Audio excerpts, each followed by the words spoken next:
Hey guys, welcome back to the channel. If you're new here, I'm Anna. I'm a little bit spooky, just a little bit. And today we're going to talk about quiet luxury with makeup and what quiet luxury means to me as an aesthetic, as a style, my take on quiet luxury, as well as how I think it can apply to makeup. And we're also going to be exploring some products from the drugstore that perform like luxury brand high-end makeup for a drugstore price point. And yeah, so we can kind of catfish our quiet luxury style, if you will. That might be just me. I just kind of catfish with the quiet luxury.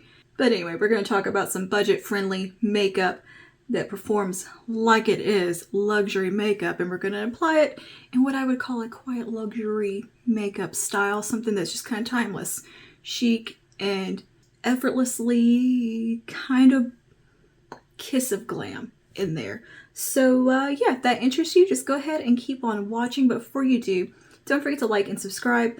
Let me know your thoughts on quiet luxury down below and what it means to you. I do go into some detail about how I feel about quiet luxury and branding and all these things, and we get into it, talk about the nitty-gritty in the video as well as the makeup.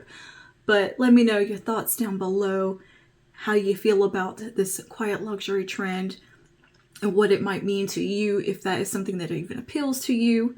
Let me know down below. Let's have a conversation about it. And don't forget to turn that notification bell on as well, because apparently the guessing game with the algorithm, they say it likes it. I don't know. Without further ado, let's get into some quiet luxury, timeless, chic makeup.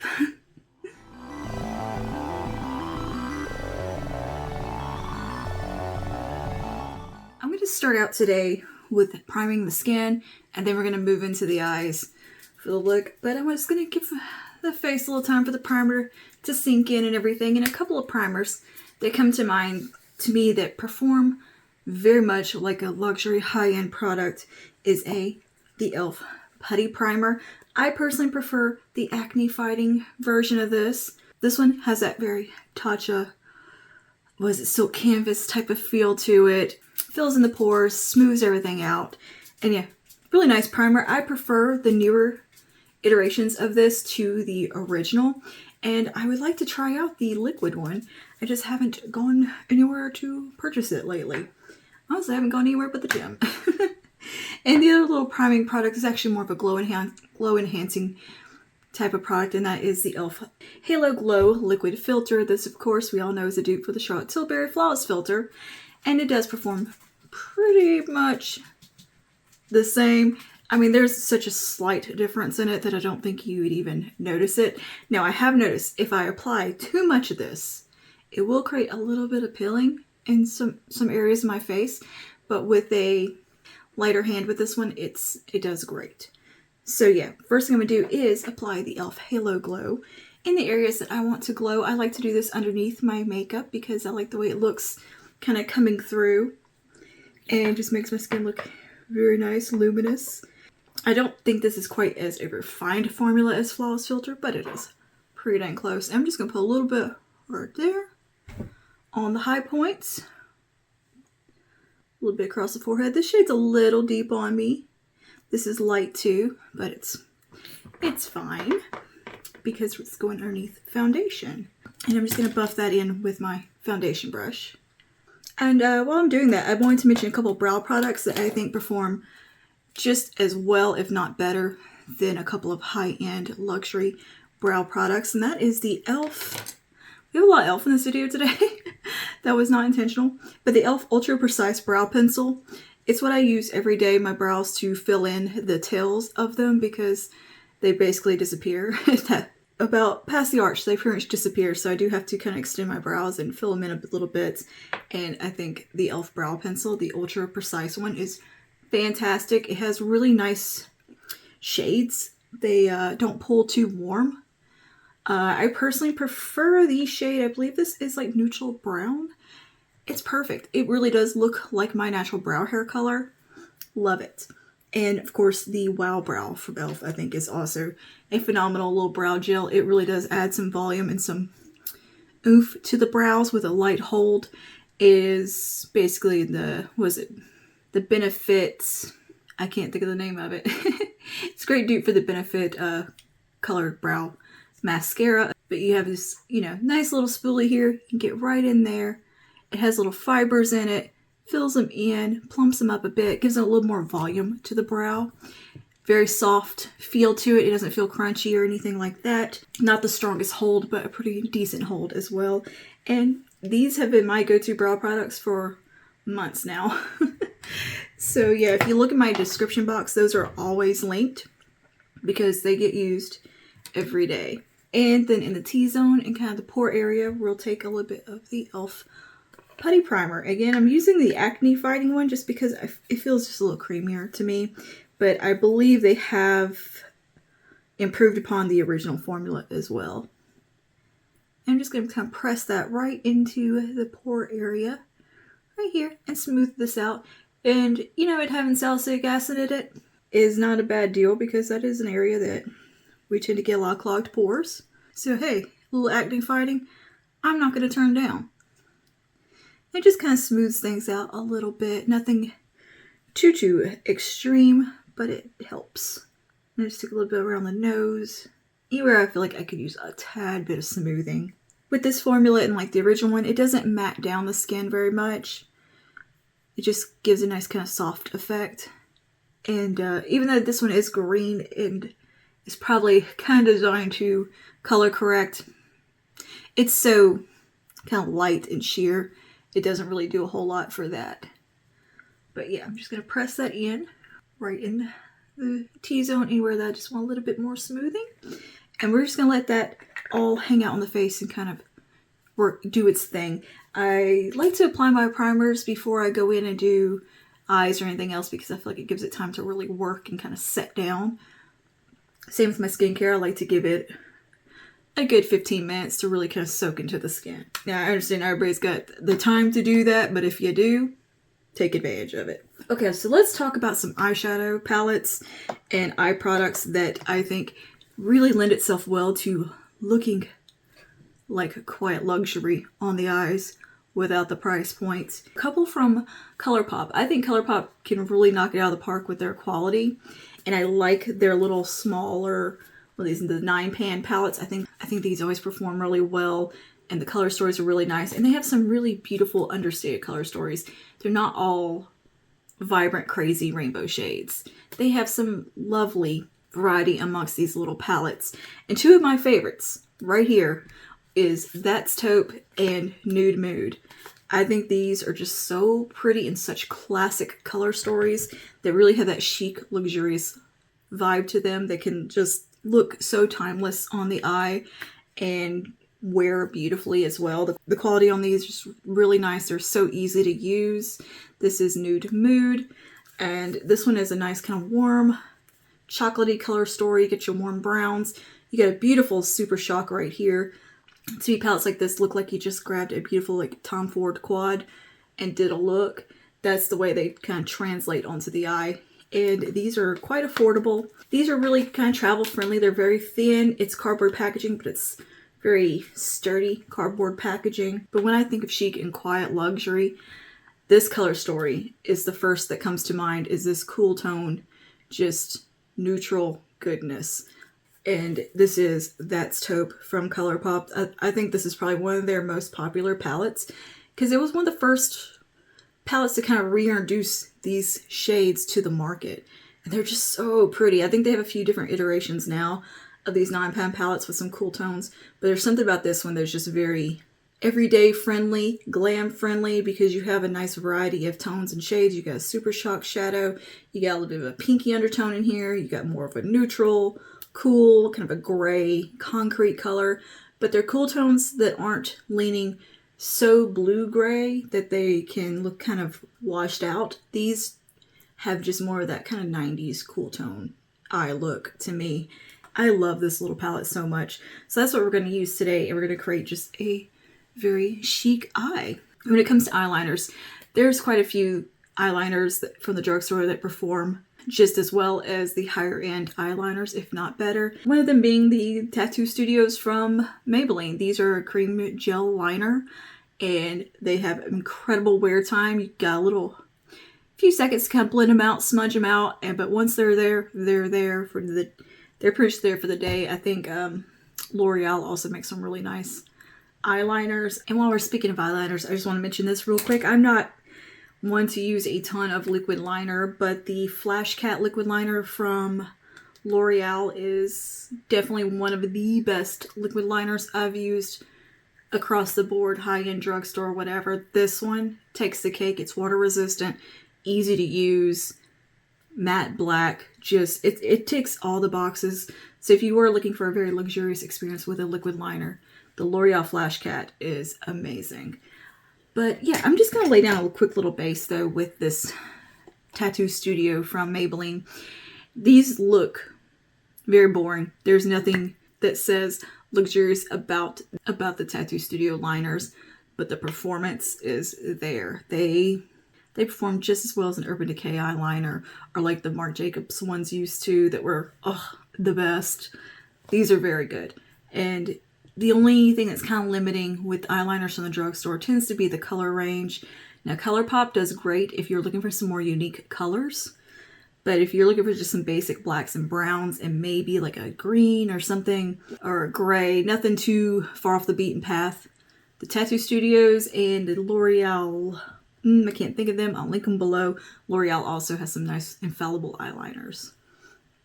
I'm just going to go ahead and just do a little base of this one.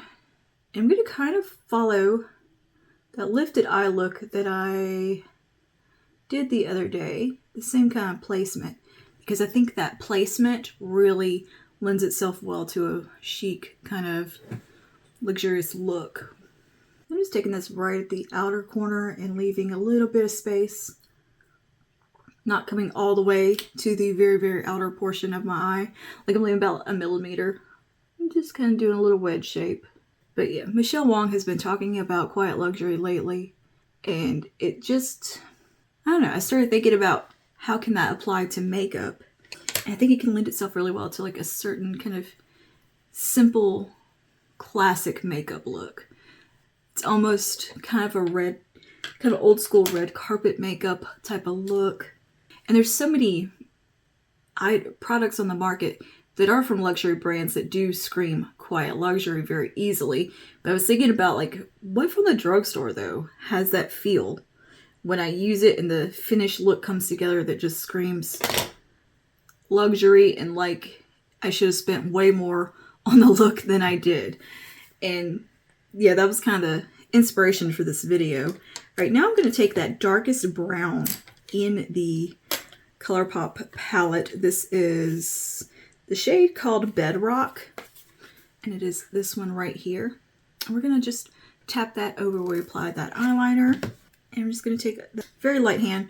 Now, the downside of the ColourPop eyeshadows is that they're a little dusty in the way an ABH eyeshadow is. So you really do want to tap your brush off because you will get fallout.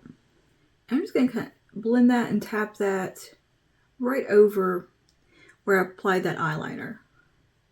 But yeah, just kind of makeup that just feels sleek and chic. I think that's the operative words here. I'm just going to tuck that right there on that outer portion of the lid and just kind of pull it up a little bit at an angle. And just tuck it into the outer corner. To me, this is a very classic placement for eyeshadow as well, that just, it tends to be kind of universally flattering on everybody, is a placement kind of like this. I'm going to take a little blending brush and just soften that out a little. There's something about these more neutral cool tones just feel very luxurious to me. They just feel very classic. They're very timeless.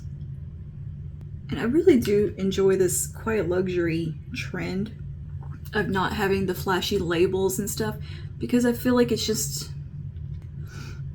very low pressure. Like there's none of this like keeping up with somebody or trying to impress. It's more, to me, not about it being a luxury item, more as it is about a style.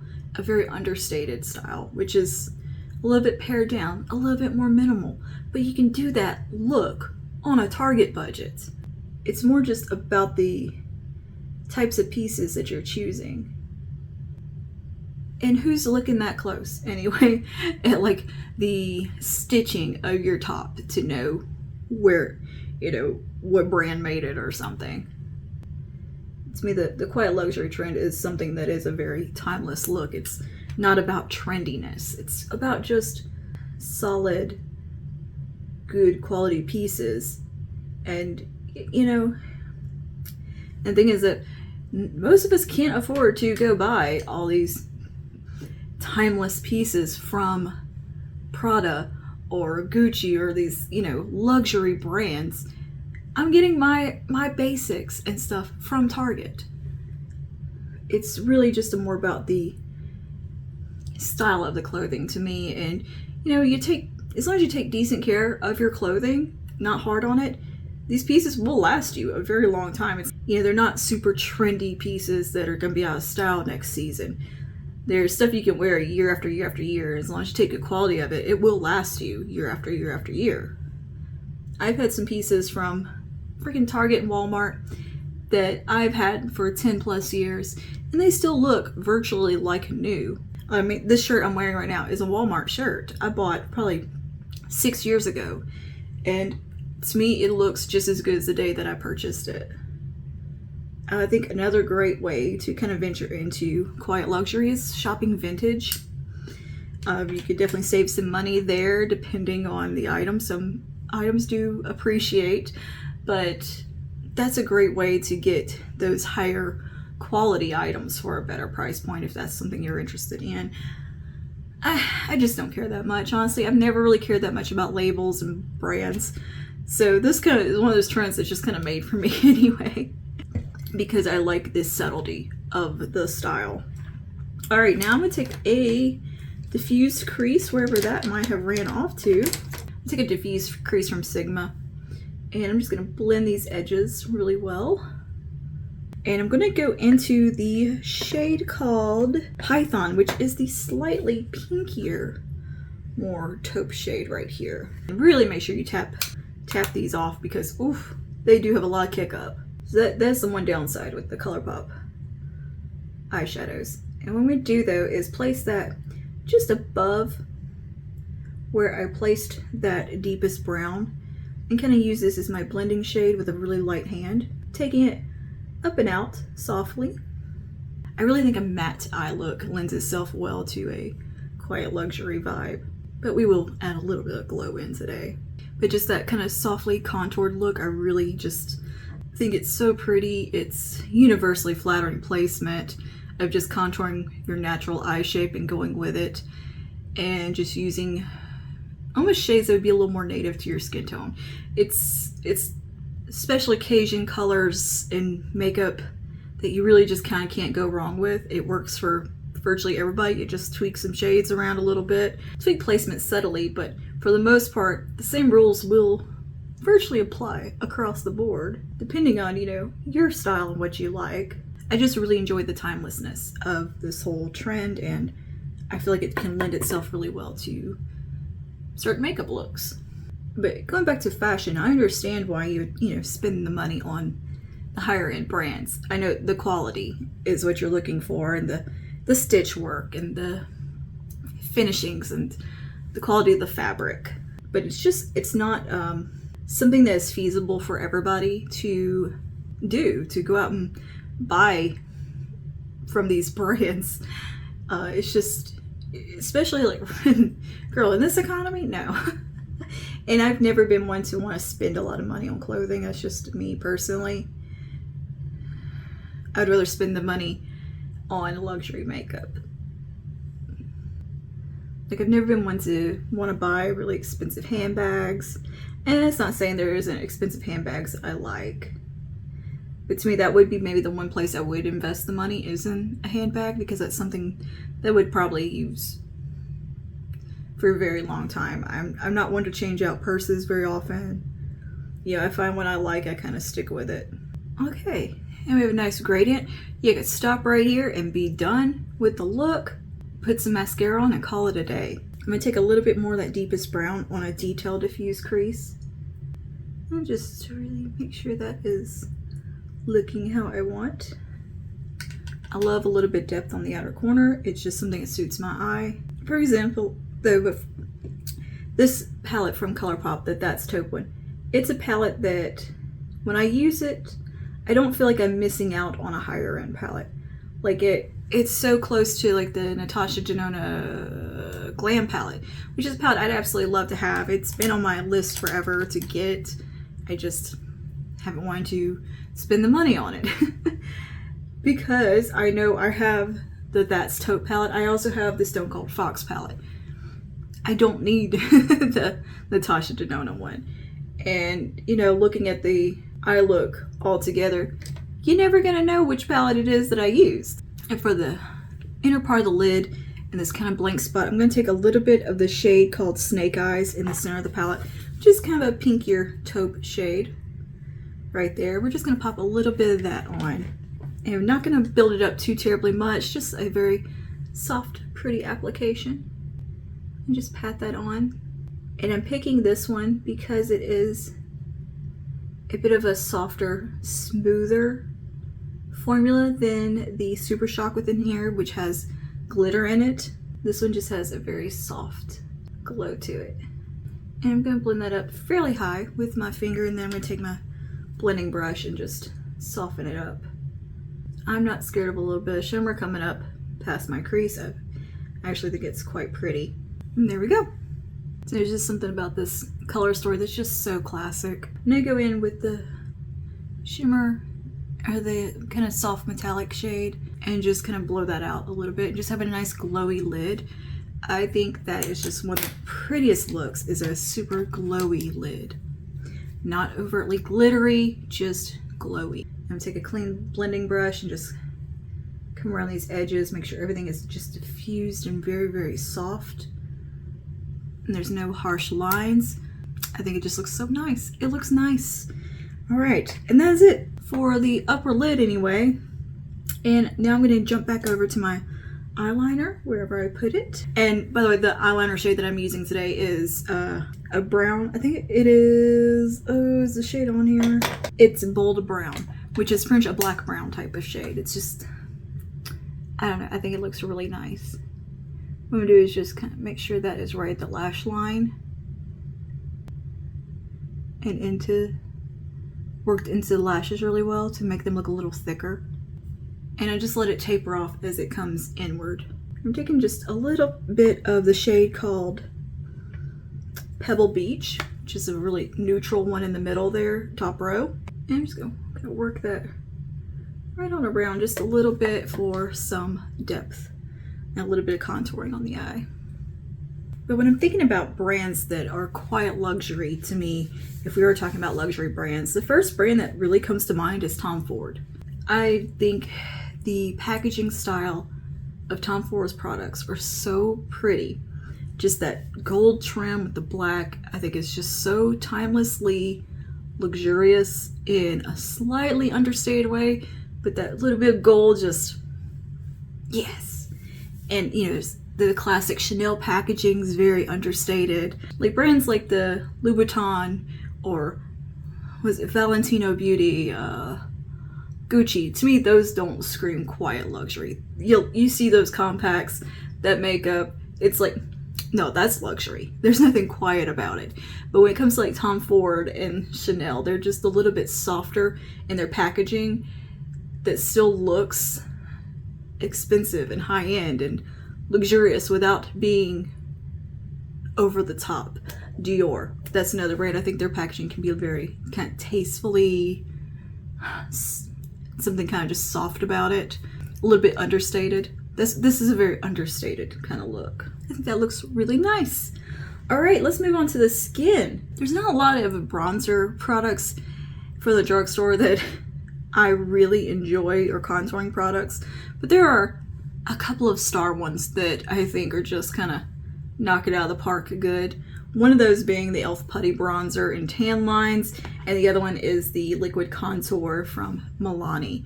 Milani to me has a very luxurious quality also, just as a whole. I really, really like the formula on this. I think this is meant to be a dupe of the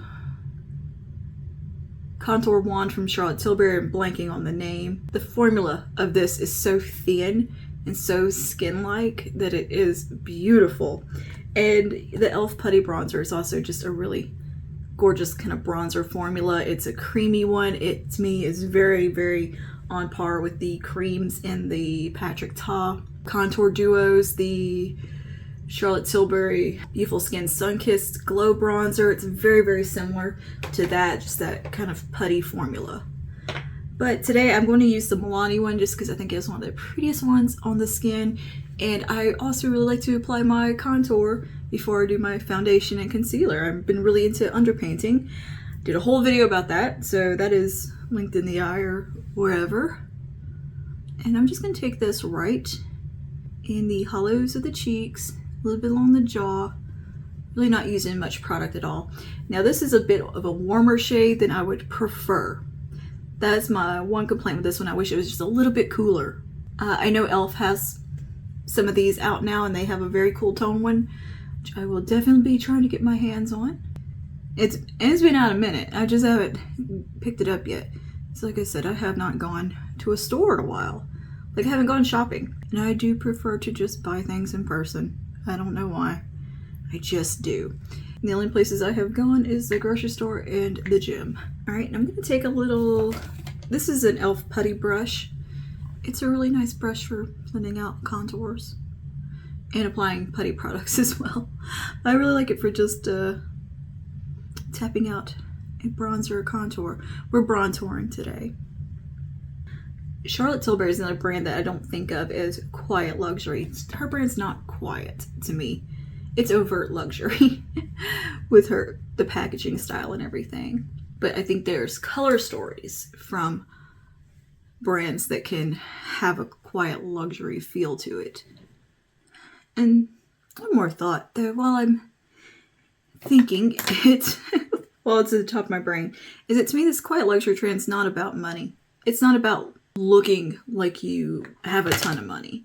To me, it is more of a style, a way of dressing that's just a little more understated that I really enjoy. And it's such a different way than I think what we've been a little bit conditioned to be into.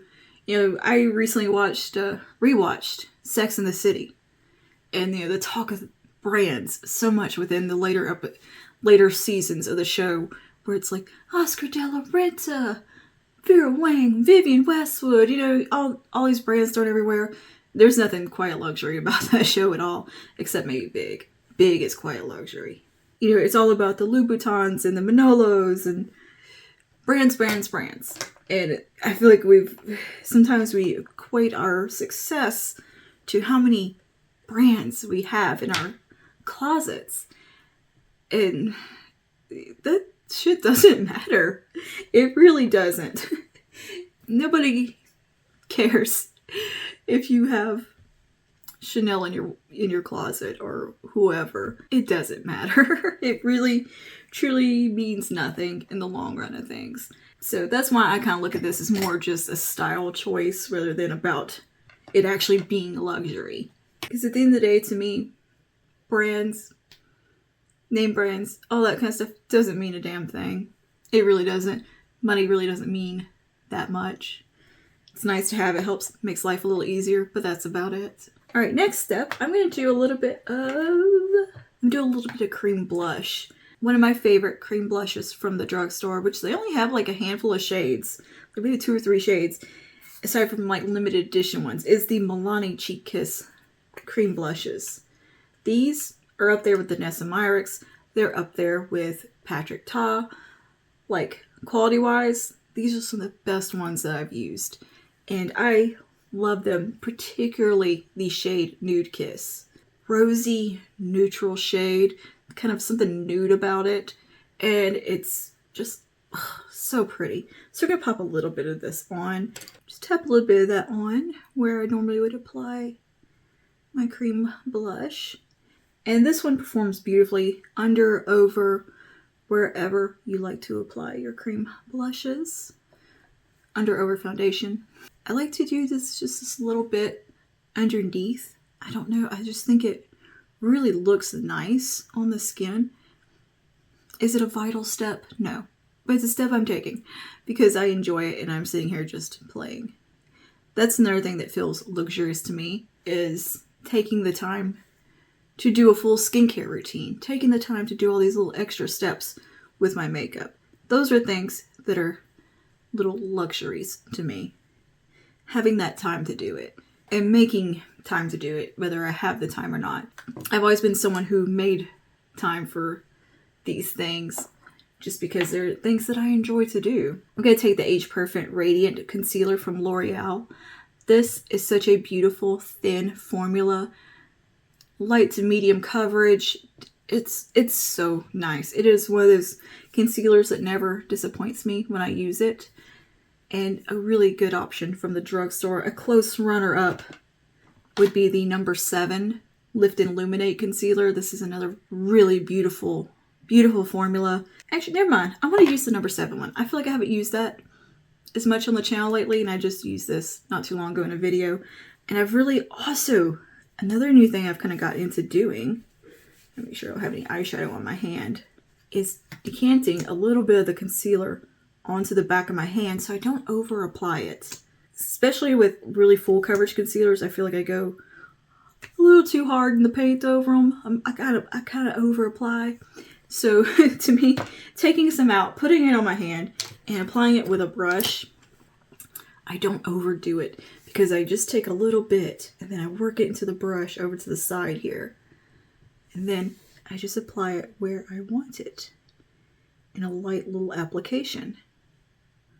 Just kind of anywhere that I want a little more, a little brightening, a little extra coverage. So I'm just doing a very sheer layer with this concealer and just kind of softly blending it at the edges with once there's no product really left on the brush. And I'll take my foundation brush and really tap that out and just let that all kind of flow together with the blush and the bronzer and everything. It all just kind of merges and just kind of gets all diffused and kind of airbrush looking. And moving on to foundations. Again, the Age Perfect ones from L'Oreal. The Radiant Serum Foundation, I think it's just so beautiful. It reminds me a lot of the Lancome one that is in similar packaging.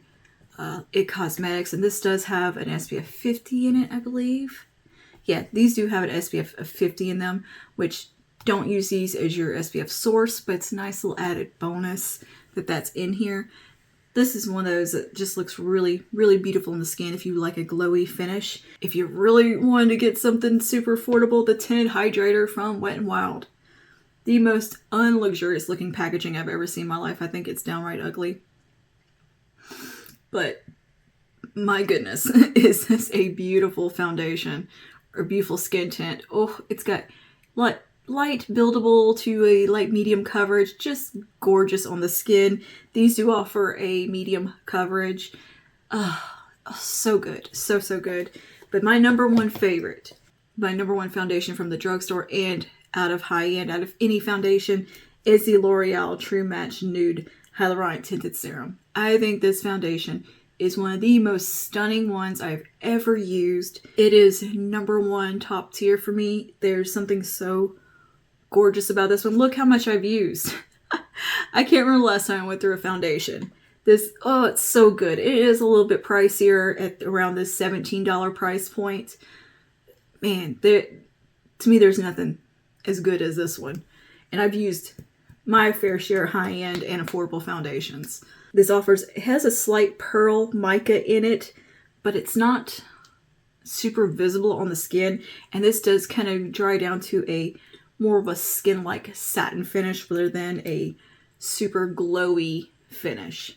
And the wear time from this is phenomenal. Biggest complaint, the dropper is garbage that comes with it, but you can get a pump on Amazon, I do believe, that fits this bottle.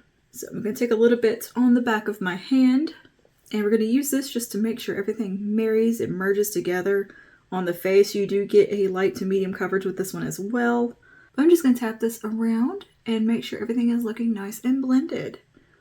And I'm doing the same technique I did with the concealer, where I'm buffing a little bit into the brush and then buffing it into my hand a bit to work it into the brush and not have so much product on the brush. And I just press this all over the face with my brush. And just everything suddenly starts to look a little more blended together and seamless. And now I set everything down with a little bit of powder. Two of my favorites from the drugstore are definitely the No. 7 Triple Action Lift and Illuminate powder. This is in different packaging now, but one of the best powders at the drugstore, hands down. It's very well loved. I'm about to buy a new one. Got a little bit left in there. I'm pinning this little puppy. And the No. 7 Perfect Light translucent powder. Oh, this one is so pretty on the skin. Talk about a flawless finish with just so pretty airbrush look to the skin. I like to take a small brush for just under here and really make sure it gets set. And this powder looks so pretty in the under eye area. No. 7 is actually one of my favorite drugstore brands. I feel like they're kind of underrated in a way, but they make some beautiful products. Their shade range is kind of limited. That's the biggest complaint I have with them. But like their foundations are so lovely in formula. I mean, this powder just looks so airbrushed and just so creamy, perfect looking. It's not so super matte. It just truly has kind of a creamy finish to it. And it has that light reflecting quality to it, where it's not glowy. It's, you know, there's no glitter in it or sparkle, but it has that light reflection the way NARS has that light reflection technology in their foundations. And the same with that, with this foundation too. Like they have a light reflecting quality to them where it just brightens things and makes the skin look like skin and not look heavy. Like, oh, it's so pretty. Just so pretty. I'm going to go ahead and just finish up the lower lash line really quickly. Keep it pretty simple and easy peasy. I'm just going to take a small brush and run a little bit of that shimmer right under here. And take a little bit of that transition shade we use, the kind of pinkish taupe right here. I'm just going to run a little bit of that right under there. There we go. Just a little definition of the eyes. For blush, that I just think is one of the most stunning blushes that has been on the market for probably 30 years. And that is the CoverGirl Classic Color Blush in Soft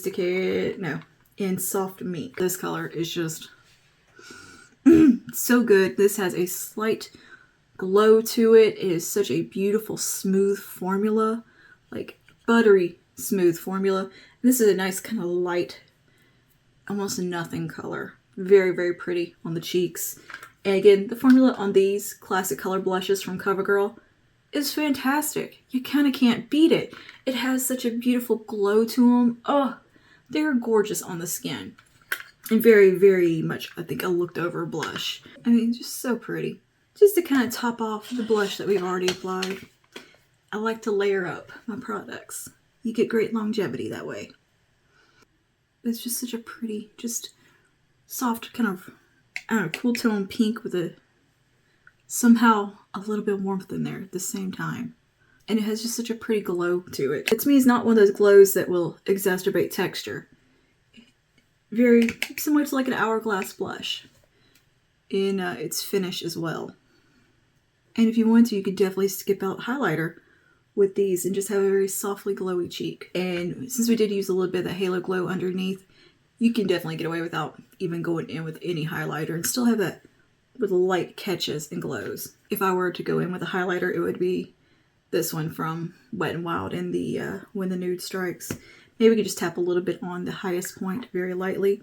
So I'm going to take a little bit on the back of my hand here and then pick it up on my brush and just tap a bit right here at the very highest point. I've been impressed by very few high-end mascaras. I liked the Bite Beauty mascara that is no longer available. The YSL mascara is nice. Lancome mascaras are nice.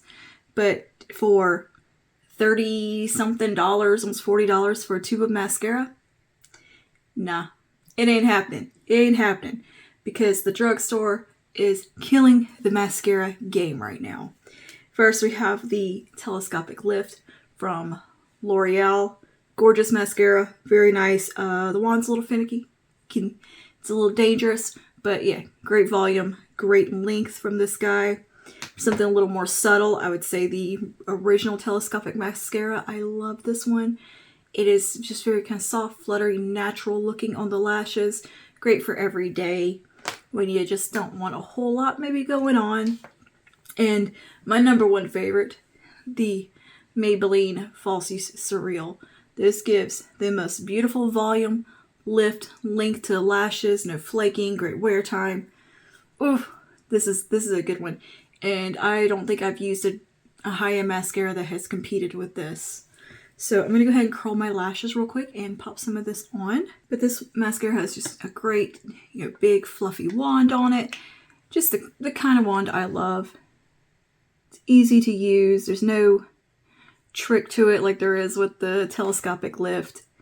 And just the results are pretty stunning and speak for themselves. Now, my personal style is that I do like a full juicy lash, if you will. I like a lot of volume with my lashes. I'm going with a little second coat. This line from L'Oreal. This is the Color Riche Volume something line. I'll have it on the screen, the actual full name of these, but look how beautiful this component is for one thing. This is the shade called Le Wood Nonchalant, and it is just, does this not look like a YSL lipstick? Like here's like a YSL lipstick. Like to me, they have the same feel. And YSL is another one of those brands that feels kind of more quiet luxury to me as well. It's not super overt branding on a lot of their stuff. It's very subtle and kind of taken down a notch, but anyway, very similar type of design, not exact obviously, but this formula is beautiful. The shade range is a very understated range in color. They're not the most unique shades on the market, but there's something about them. They're very classic, very much something for everybody within the range. The formula is very comfortable. It's just a nice soft matte finish that doesn't exacerbate or exaggerate any lines in the lip. They're very comfortable, but yeah, I absolutely love this shade so much. To me, this is a very quiet luxury type of shade. It's like a cool toned, deep nude type color, very woody color, and I just love shades like this. So that's what we're gonna wear today. As far as lip liners go, I think NYX knocks it out of the park with their lip liners as far as having a quality that is on par with high end. NYX of Milani's lip liners are fantastic, and ColourPop. They're my favorite with lip liners is the ColourPop liners. I think they're so good. BFF2, BFF3, original BFF, favorites, absolute favorites. But today we're going to use the NYX lip liner. I actually prefer, when it comes to the NYX lip liners, I really like the Suede matte lip liner the best as far as formula goes. It's just a little bit creamier. Really nice pigment to it, and they have some beautiful shades. So yeah, I really do enjoy those, but the original NYX liners are great too. This is the shade Nude Beige, which is very much almost like, was it Endless Cacao from Makeup Forever? Just one of those cool toned shadowy shades. This one I could use with just a hint more pigment to it, really. I think I would like it a little bit better, but it's still a nice color. It's just not quite what I expected it to be, I think. So we're going to go ahead and line the lips with this. This is a good one for just definitely getting like a nice defined lip line to fill in, because this shade is not super dark, but it gives a nice kind of shadow, like almost contoured look to the lip, because it has a bit of a grayish to it. A bit of a taupe in it. And it pairs well with a ton of different lipsticks. Or just with gloss. And with a look like this, I think a more understated lip can look absolutely beautiful. Something a little bit more in that whatever nude is for you, family your lips but better type of color. There's just something about this shade I think is very nice. I didn't like it when I first got it, but the more I've kind of used it and played with it, I've found an appreciation for the shade. And yeah, I think it's just very nice. It's a little bit understated, a little soft, which usually I tend to go a little deeper with my lip liners. So it's nice to kind of dial it back a little bit and kind of get that contoured lip look with this without it being so visible. And then we're going to do a light application of this lipstick because it is a little deep, obviously, but I'm going to just kind of pat it on and blend it and work it into the lip a little bit. And just kind of a soft application of it, almost as if it were a lip stain. I think that just looks very nice, very just simple. It's not a lipstick or a lip look that's pulling your eye to it where you're like, oh, lipstick. Or like same with the eyes, like, oh, eyeshadow or whatever. Everything's just very, a little bit just understated and chic and just effortless in a kind of glamorous way. And I'm going to take a little bit of the gloss, the lifter gloss from Maybelline in the shade Stone, which is a more of a coolish tone brownie beige color. I'm just going to tap a tiny bit of that. All right, and this is the look complete. This is kind of my take on if Quiet Luxury was a makeup look and we are accomplishing that on a budget using products, to me, that feel high-end in formula and performance, whether the packaging reflects that or not. We are getting Quiet Luxury on a budget. Let me know if you would actually like to see kind of a fashion video that's like Quiet Luxury on a budget, because I have done a little bit of clothes shopping lately, and I think that would be a fun thing to do. Anyway, let me know down below your thoughts on Quiet Luxury and what that means to you. To me, it doesn't necessarily mean a price tag. It doesn't mean things have to be designer. To me, it's more of just a way of dressing, a way of styling your look, and everything that just has a timeless, that just have a very almost bordering on minimal, understated, soft elegance to it. That's just not, you know, in your face, bright colors and labels and all that. Of course, you could bring in some pops of color and whatever suits your taste. That's just not my taste. I never wear pops of color, but I definitely think that you can have that punchy accessory with a look and still feel like it fits into that Quiet Luxury vibe. But to me, it's more, my take on it is definitely leaning into those neutral shades and with the wardrobe and the makeup and just keeping things a little soft, a little restrained, but everything looking kind of effortlessly perfect at the same time, if that makes sense. Let me know how you interpret Quiet Luxury, because I think it's such an interesting subject. And I know it's really meant to mean something else than what I'm interpreting it as, but that's what's fun about makeup, fashion, styling things, is that it is a reflection of you and what you love and your tastes and what makes you happy. And this is a type of aesthetic that makes me happy, that very almost bordering on like what you would maybe call corporate goth, a little bit dark academia, but with a twist of Carrie Bradshaw thrown in. That might be more my style. Anyway, that's all for today. Thank you for hanging out with me. I will see you guys in the next one. Stay safe and stay spooky. Bye now.